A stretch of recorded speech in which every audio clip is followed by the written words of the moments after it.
seriam a própria água do chafariz, que é lá da Praça Fernando Pedro Osório, que é a fonte das Três Nereidas, né? E o fundo representa toda a minha imaginação, como se fosse um fundo infinito de todas as minhas ideias que estão borbulhando aqui na minha cabeça. E esse sinal aqui que ele está fazendo com as mãos é paz, porque no decorrer da história ele tem uma vida muito conturbada, né? Sendo psicologicamente e o cotidiano que rodeia ele. Então é toda essa premissa que a capa quer mostrar com o meu trabalho. E mais detalhes o público vai poder ler na íntegra lá do negócio. Ele está lançado na Social Comics, que é uma plataforma digital. Eu já incomodei o Jonas para catalogar o Espírito Livre lá. É basicamente a Netflix dos quadrinhos. Nós o faremos. Tem... Está catalogado 3.000 quadrinhos para te ler e tu paga apenas R$19,90 por mês. Assim como na Netflix, tu paga, acho que R$19,90 por mês para assistir um grande catálogo de filmes. Sim. Essa cópia física que vocês estão vendo em mãos eu tirei do meu próprio bolso. Não está lançado ainda, muitas pessoas estão me pedindo. E eu vou fazer isso o mais rápido possível. Eu espero articular o Catarse para ver se eu lanço uma grande plataforma. O Catarse é uma plataforma coletiva que eu vou apresentar meu projeto e eu vou buscar doações. E essas doações que vocês internautas ou outras pessoas do próprio site estiverem interessadas, em troca vocês vão ganhar, dependendo do que vocês apoiarem, vocês vão ganhar o PDF, a cópia, pôster, cartão postal, resumindo, uma série de regalias. Certo. Guris, assim, ó, a respeito desse momento político e social que nós vivenciamos no país, com o presidente golpista, essa questão, né, Congresso conservador, uma justiça extremamente parcial, como é que a arte e a cultura, na visão de vocês, pode e deve contribuir na provocação desses assuntos que tanto a gente vivencia e vê estarrecido um país assim cada vez mais, né, jogado com corrupção, com tanta coisa e um presidente que está ali de forma ilegítima, né? Então, entre outros problemas aí. Jonas? Eu costumo dizer que se vivendo no Brasil, né, o artista que trabalha com charge, com caricatura, por exemplo, né, com humor, né, que o prato está sempre cheio. O prato está sempre cheio, porque desde a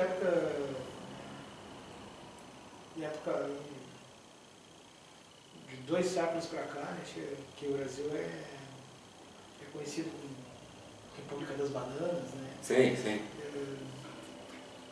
País da fome. Várias outras denominações. Apelidos nada legais, né? Sim.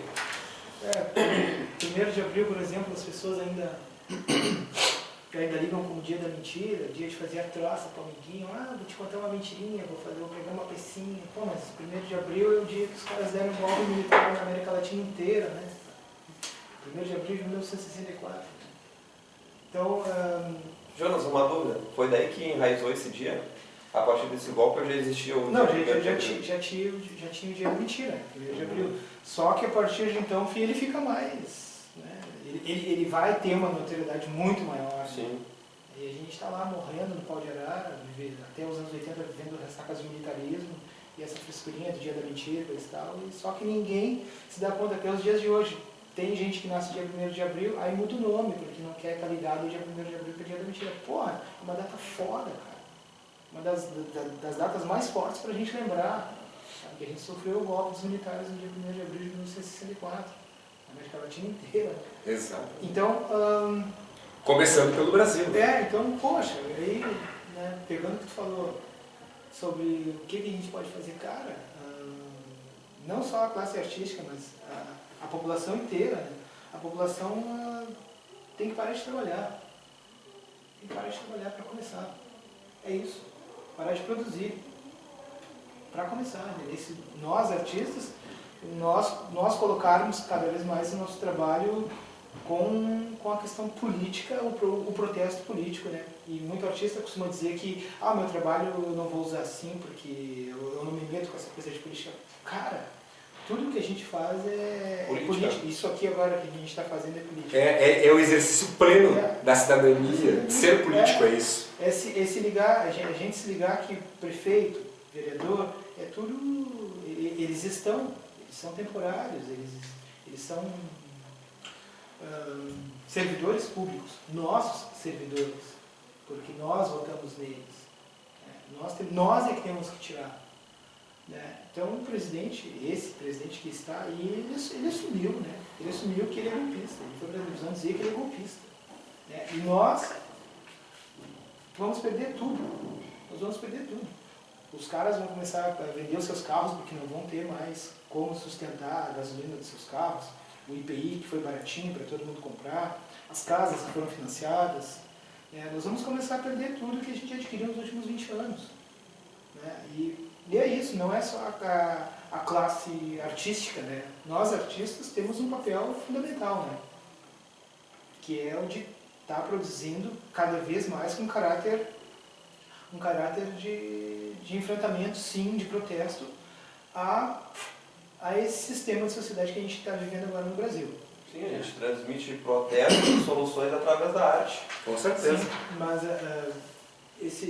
o pessoal do picho mesmo, o pessoal do picho é o pessoal vazio também, né, cara?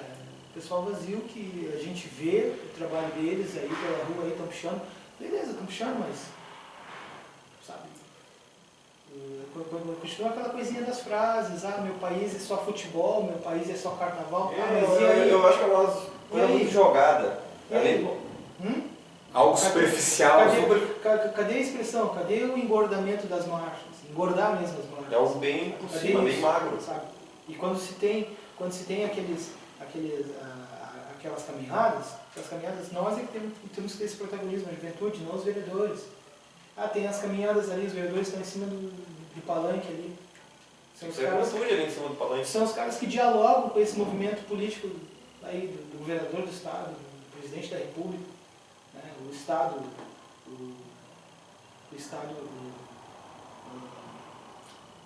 do município aqui, a situação, né?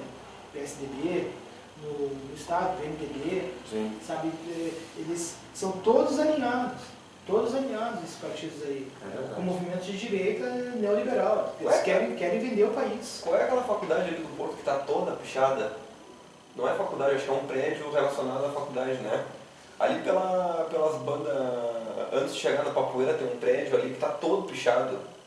Eu acho que tem algo ali. É o ICH, não é o ICH? Não é aquela que tem um monte de desenho ali de pessoas, tem aquela faculdade ali que é em frente ao Papoeira, tem uma antes que está toda pichada. É o ICH, a Faculdade de Olha aquela Educação. pichação, o que é aquilo?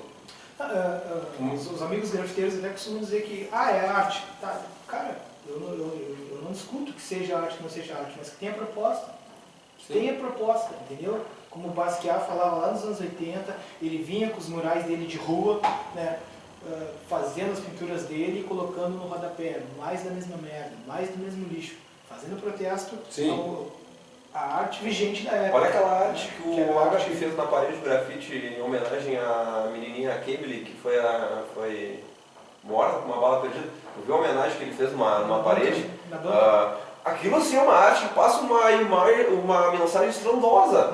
Mas a pichação, por exemplo, é algo soltado, é aquela poluição na parede que tu não entende nada. Por exemplo, machistas não passarão. E 3 pontinhos. Cara, pra quem é leigo e passa aquilo não vai entender nada. Machistas não passarão aonde? Tá entendendo? É algo muito vago, é aquela coisa meio que Deus dará, o que vai entender? Tá entendendo? Não, eu entendo a mensagem porque eu me informo, eu estudo, eu vou atrás. Eu tô bem ciente que o nosso Brasil é muito conservador. Machista. Tem um pensamento muito para trás, já é muito enraizado, já é uma sociedade muito patriarcal, muito enraizada na cultura, né, religiosa, católica. Eu entendo todos esses problemas, mas se uma pessoa leiga pensa comigo que está passando na rua, não vai entender nada. Tem que haver um aprofundamento. Por isso que eu falo, esse prédio aí que está cheio de pichação, é uma poluição que tu vê tanta informação ali que quem andar não vai entender absolutamente nada. Mas o contraponto, que é o caso do Ágape, tu vê aquela parede bem desenhada, com uma mensagem, um garotinho, uma garotinha negra, não me recordo, chorando, e aquela mensagem bem escritinha ali do lado, não tem como tu não se emocionar vendo aquilo. Claro, tem grafite, tem a pichação, né? E aí, os grafiteiros, como eu não sou contra a forma de expressão, mas não essa poluição. Meu amigo Felipe mesmo, Felipe Povo fala aqui, até teve inauguração ontem na exposição. Um grande salve pra ele, que nós estivemos lá, inclusive. Eu pude ir ontem lá na exposição dele, porque eu estava com um probleminha lá, mas eu vou estar indo visitar essa semana ainda. ele costuma falar que é arte também. É arte, o cara considera arte também, interesse, mas daqui a pouco está se reproduzindo uma forma equivocada de se protestar, de se fazer as coisas. Não, e até porque, voltando ao assunto do Agabe, porque não é necessário largar vários exemplos, acho que o Agabe, como é que é o nome do... Henrique Borges. O Henrique Borges, Sim. Esqueci o nome dele. Mas voltando ao assunto, ele como exemplo já mata a pau. Por exemplo, cara, para ele ter ido nessa parede, ele pediu permissão, ele comprou o material, entendeu? Ele fez algo muito bem ajustado, muito bem articulado, justo pelo justo. E a pessoa que vai ali, faz essa pichação, ela vai lá no meio da noite, picha ali, não sabe nem que é o, por exemplo, não sabe nem que é o dono ali da propriedade, não sabe como é que a pessoa vai se sentir depois, ou se ela vai ter condições de repintar por cima a sua propriedade, tá entendendo? A pessoa é uma emoção muito forte que a pessoa não pensa depois. E é que as pessoas acham que é mais fácil, mais proveitoso tu pegar e pichar, isso que vai ser impactante para quem passa, do que tu pegar e parar com uma senhorinha lá de 60 anos, 70 anos e argumentar com ela, porque, olha, a senhora está errada, a senhora está sendo homofóbica, a senhora está sendo preconceituosa, a senhora está sendo racista, assim. Isso não é exemplo de comportamento que a senhora... Porque as pessoas já se estressam, né? Já falam, não vale a pena... Não há uma coisa, digamos, pedagógica. Mas a gente perdeu esse poder de comunicação, entendeu? Comunicação. Cara, eu acredito que o diálogo é uma arte, move montanhas. Um bom diálogo, a pessoa tem um diálogo diferente do teu, e tu tem a tua proposta, ela tem a dela, cara, se tu começar a se sentar aqui como a gente está, num diálogo, a gente vai conversar tanto que as pessoas começaram assim, a flor da pele vão se tornar amigas. Tá entendendo? Exatamente. Eu acredito muito nisso. Luiz, vamos questionar só para nós encerrarmos o programa de hoje. Parte política, eu não respondi, desculpa. Pode falar. Eu me empolguei aqui com o assunto. Cara, eu não tenho nenhum lado político, nem esquerda, nem direita e seja o que for. Certo. Então eu vou ser bem sincero com o internauta, eu não opino muito politicamente, né? Mas eu acredito na minha arte e nós por nós. Eu acho que se a gente tem alguma vontade, a gente vai lá e faz, resgata o nosso povo, ajuda o nosso povo e não ficar dependendo do nosso governo, né? Porque o descaso do Estado é muito grande. Sim. Por exemplo, agora eu estou articulando um filme também, chamado Bairro, que fala sobre a juventude de Pelotas, inclusive o Jonas é um dos atores. Maravilha. Cara, eu estou correndo muito atrás, estou dando oportunidade para pessoas que já sofreram de depressão severa e jovens que entraram na criminalidade e foram soltos e eu estou integrando eles ao meu projeto. Por quê? Porque o meu grande sonho é um dia eu saber que nos bairros de Pelotas tem um centro especializado a fomentar a arte e a cultura dentro desses jovens, que já passaram por essas situações de risco. Eu não estou defendendo eles, eu sempre falo, cara, tu errou e tu pagou pelos teus atos. Mas se tu quer voltar, se tu quer uma segunda oportunidade, tu quer buscar o caminho da arte, eu te estendo a tua mão. Eu quero que tenha algo também que estenda a mão para eles, não só Sim. como eu e o Jonas, tá entendendo? A gente precisa de uma sede maior. Com certeza. Algo que acolha mais. Com certeza. Mas não podemos deixar de esquecer, né? Falando de política, né? Sim. Que as maiores iniciativas artísticas, elas apareceram nos últimos 20 anos, que data aí da tomada do Partido dos Trabalhadores, tá? Do PT, da chegada do PT ao poder. Né? Não podemos esquecer isso, né? Que as maiores oportunidades com cultura, para cultura, criação de ministérios especiais, secretarias especiais, oportunidades para negros, para as mulheres, para os idosos, se dá com o PT. E a gente, num estado de sociedade que é de regime de direita, nós vamos ter cada vez mais os nossos direitos tolhidos, ignorados, e as pessoas vão continuar passando de trator por cima da gente. E, infelizmente é isso, né? A gente tem um sistema de sociedade que é esse que a gente está vivendo agora, mas as coisas podem ser melhores ainda. Uma intervenção mínima do Estado, Sim, não como é agora. O que a gente tem em termos de políticas públicas, sabe? A universidade mesmo tem mais de 50% de cotas. Não é só cota para negros. Quando a gente conseguiu, como Conselho da Comunidade Negra, ter cotas na universidade... Tem essa interpretação que as pessoas acham que a cota é só para negro, mas não é só para o negro. A gente conseguiu cota para negro. A falta de informação. Entendeu? As pessoas não pesquisam, elas são telefones sem fio. O que ela ouve na rua, ela acha que é aquilo pronto e vai. Existe cota para negros. Existe pesquisa. Para negros, para indígenas, para quem tem renda per capita abaixo de um salário mínimo e meio e para quem estuda em escola pública. E são mais de 50% de cota na universidade, certeza, porque é pública, entendeu? E com o governo de direita a gente não iria conseguir isso nunca. Jamais. E voltando a esse sistema de sociedade aí, com o presidente golpista e mais esse outro sistema de sociedade que vai entrar depois, a coisa tende a piorar. Cara, mas o ensino também tem que ser algo mudado urgentemente, porque eu penso naquela questão que eu estava conversando com meus amigos. Por exemplo, quem estudou numa particular no fundamental e no médio e quem estudou numa pública, da particular tem muito mais chance de aprovar no Enem do que o da pública. Eu acredito que o ensino... Mas é aquilo, vai também do plano político pedagógico das escolas. Porque o professor que está dando aula na escola Tem que há muita falha na particular também. Porque o cara que está dando aula na escola particular é o mesmo cara que está dando aula na escola pública. Isso acontece muito. Então, o plano político pedagógico lá da escola pública que tem que... A escola pública, cara, o modelo de educação que a gente vive é um modelo de educação terrível. Sabe? As pessoas querem estar num carguinho lá de secretaria porque quer se esconder do trabalho. As pessoas estão na secretaria e estão se escondendo do trabalho, não querem sala de aula. Cada vez mais os professores não querem. Sim, então, e o ensino também é aquela forçação, né? Tu tem que estudar, tem que vencer na vida. Por exemplo, se o aluno tem um dom, uma habilidade em outro quesito, eles não apoiam. Porque eu sou exemplo disso. Em 2011, quando eu estudava juntamente no Jardel, era aniversário do meu colégio, eles estavam trifelizes com o Diário Popular e aí lá no colégio eu falei, eu já estava fazendo uma história em quadrinho, super-heróis, então eu acharia muito interessante ser exposto. A pessoa, não, tá. Aí eu enfatizei, o Diário Popular vai vir, pode fazer até uma entrevista com nós dois, falando sobre o nosso trabalho. Resumindo, teve aniversário do colégio, veio o Diário Popular, cadê nós? Eu nem fui no dia porque não me contactaram. Porcaria nenhuma. Então é aquela coisa, tu mostra o projeto, mas eles falam, que legal, não segue, não desiste.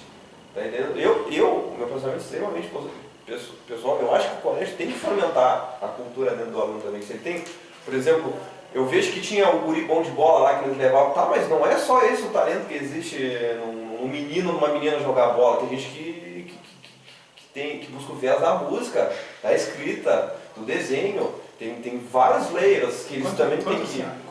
Enquanto não se enxergar a cultura para mim é só o futebol que sempre foi enxergado ali para eles. Enquanto a construção for essa, a gente vai estar sempre capenga. A educação tem que ser formada na cultura, a partir da cultura. Exatamente. A partir da cultura, senão não funciona. Né? Tu não vai, por exemplo, para dentro de uma organização indígena, de uma tábua, tu não vai para dentro de um quilombo levando o teu modo urbano de fazer as coisas. Tu vai ter que viver a cultura dos caras para construir a educação a partir da cultura deles. Seja numa tábua indígena, numa aldeia indígena, como num quilombo. Entendeu? Vai ter que partir da cultura deles para construir a educação com eles. Né, cara? E o nosso modo de pensar a escola, de pensar a educação, precisa mudar. Mas sou imparcial também. Também posso afirmar que eu tive professores maravilhosos, sendo professoras e professores que me deram um incentivo maravilhoso, inclusive tem professores que são meus amigos até hoje. Maravilha.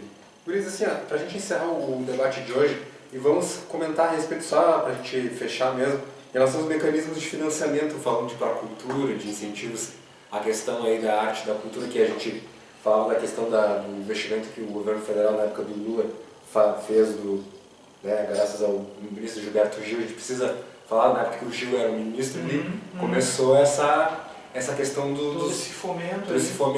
Comenta um pouquinho dessa questão aí rapidamente para a gente fechar um pouco do pró-cultura e desse fomento à arte, à cultura local, esses incentivos editais que têm sido aprovados aí. Existem editais a nível de estado, a nível de país, sim, a nível de município, né? Com certeza. E essas políticas aí, gente, a gente precisa trazer isso à tona também, que lá no final dos anos 90 começou-se a abrir muito concurso dentro das grandes empresas, como a Fiat, como a Petrobras, empresas consideradas gigantes, né, no cenário brasileiro. Tá? E aí foram começando a se criar coletivos de arte, grupos de arte, para entrar nesses concursos. Né? O governo começa a olhar para isso e começa a criar secretarias especiais, células especiais dentro da sua estrutura de governo, né? Olhando as suas especificidades. Né? E aí começa a criar convênios, como o Siconv, por exemplo, o Siconv é um convênio no qual tu pode te cadastrar e pegar a verba de fora do país. Sim. Entendeu? Um projeto do Navegantes, um projeto da Balsa, de uma periferia qualquer de Pelotas. Cadastrado no Siconv, tu consegue aportar dinheiro da Unesco, do Louvre, do Museu Guggenheim, né? Para Pelotas. Né? E é uma descentralização monstro que existe quando esse governo de esquerda, que é o governo do PT, pega, quando o Gilberto Gil é ministro da Cultura, que começa a organizar isso em sistema de convênios, né, e a valorizar os patrimônios imateriais, que é o samba, capoeira, memória negra, tudo isso começa a ser valorizado. Né. E aí, falando para a cultura aqui, olha só, nós brigamos aqui em Pelotas para que as pessoas pudessem aportar para a cultura com o seu CPF, como pessoas físicas. Sim. Porque antes, as pessoas que aportavam os recursos eram só com pessoas jurídicas. Só se tivesse uma empresa, uma OCIP, uma ONG, né, que tu podia aportar um recurso. Né. Hoje em dia, a partir da nossa briga como conselho, como movimento negro daqui, qualquer um de nós, como eu já aportei recurso, né, 2 vezes pelo Procultura, como pessoa física. Ou seja, com o meu CPF eu posso chegar lá e ter o dinheiro para trabalhar as minhas ações. Né? Depois fazer, claro, uma prestação de contas tranquila. Mas o próprio Gil, né, quando saiu do Ministério da Cultura, ele falou, né, olha, o meu único remorso é não ter conseguido destinar 5% 5% do PIB do país para a cultura. Imagina o que é investimento em cultura. Se ele não conseguiu disponibilizar 5% do PIB, né? Imagina o que é um investimento em cultura. É muito dinheiro. É muito dinheiro. É muito dinheiro e é muita incompetência dos municípios. Muita incompetência dos estados. Que muito dinheiro foi devolvido por não se ter projeto. Exatamente. Na época, por exemplo, do Fetter aqui, o prefeito Fetter falava que em Pelotas não tinham artistas. Que não tinha movimento artístico aqui. Imagina. E devolvia dinheiro todo ano no âmbito da cultura. Então, são essas discrepâncias. Né? Lá em cima, se tinha um governo que era do PT, que tinha um monte de dinheiro para a cultura, e aqui a gente tinha uma administração capenga, que não tinha essa visão para investir em cultura. Como isso tem agora. Agora a maior vantagem que a gente tem aqui em Pelotas é de ter um artista plástico, um artista visual ali na Secult, né, como sendo secretário de cultura. Isso já modificou totalmente o cenário. É bom que cada ano que passa a cultura vai melhorando mais e mais, né? Porque tinha uma época que tu tinha que ser um robô da NASA para conseguir. E não tô dizendo, né? O secretário de cultura é meu amigo, Jorge Rona, é competentíssimo. Competentíssimo. A gente vê isso aí. Mas ainda falta muito investimento, né? A gente sabe que o nosso carnaval está perdendo investimento cada vez mais. Há muito por fazer ainda. As nossas festas populares estão perdendo cada vez mais. A gente tem que retomar muita coisa, né? A cultura vai muito bem aqui em Pelotas, mas essas culturas populares aí a gente tem que se investir mais e mais. E dando uma ressalva ao comentário do Jonas, eu assino embaixo, realmente o secretário da Cultura, o Jorge Rona, é um grande amigo. Todas as vezes que eu marquei horário no gabinete dele, sempre me atendeu com toda a volta dele, atenção. Muita gente boa. Inclusive, hoje é terça, né? Hoje é. Ontem eu tive uma reunião com ele, tivemos um papo show de bola. Né? Então eu acho que o Procultura tem que ser muito divulgado, porque com certeza tem muita gente no bairro, seja nova, seja velha, que tem talento. Tem os eventos também, os eventos do primeiro semestre, né, que são ajudas ali de 6 mil, 14 mil, 20 mil, e tem ainda os de final de ano, tem o primeiro semestre e o segundo semestre. E depois lá no final do ano tem dos eventos, apoio a eventos também, que é 5 mil reais. Então, são várias modalidades. Então, terminando, eles têm que catalogar também os projetos deles no Procultura, porque lá dentro da praça mostra bastante a identidade dos bairros, porque eu tenho certeza, convicção que os bairros também fazem bastante parte da história de Pelotas, não só esses casarões que a gente sempre está sabendo, sempre ouvindo. Também quero colocar os bairros, por exemplo, lá dentro da praça eu falo dos bairros. Nesse filme que eu estou articulando o bairro também falo dos bairros, eu acho que é uma grande identidade de Pelotas, porque, pô, olha quantos bairros tem aí em Pelotas. Quanta gente aí que está à margem da sociedade com talento fora do sério, que está precisando se mostrar para o mundo, então essa é a minha luta. Sim. Tá certo, Guris. Obrigado pela presença aqui no nosso Quindim Debate dessa semana, falando da questão dos quadrinhos, da arte em geral, né? E eu agradeço mais uma vez a presença de vocês e as portas do Quindim estão sempre abertas aí para vocês já são, digamos assim, sócios do nosso trabalho de jornalismo independente e quando quiserem é só chamar que a gente debate mais algumas questões a respeito disso. O Quindim cada vez melhor. Tá, Obrigado. sim, cada vez avançando e avançando. Com certeza. É isso aí. Da mesma forma que tá de portas abertas pra mim, eu te falo mesmo, cara. Eu lembro quando a gente se conheceu lá em 2015, muita coisa aconteceu, muita água rolou. Então sempre que tu precisar de mim, tu conta com a minha ajuda. Cara. Com certeza. É isso aí, Guris. Obrigado pela presença mesmo, pelo carinho, pela atenção e Eu pela desejo todo amor e sorte do mundo. disponibilidade. É isso aí. Eu agradeço, Guris, mais uma vez. Então, ficamos por aqui com mais um Quindim Debate nessa semana.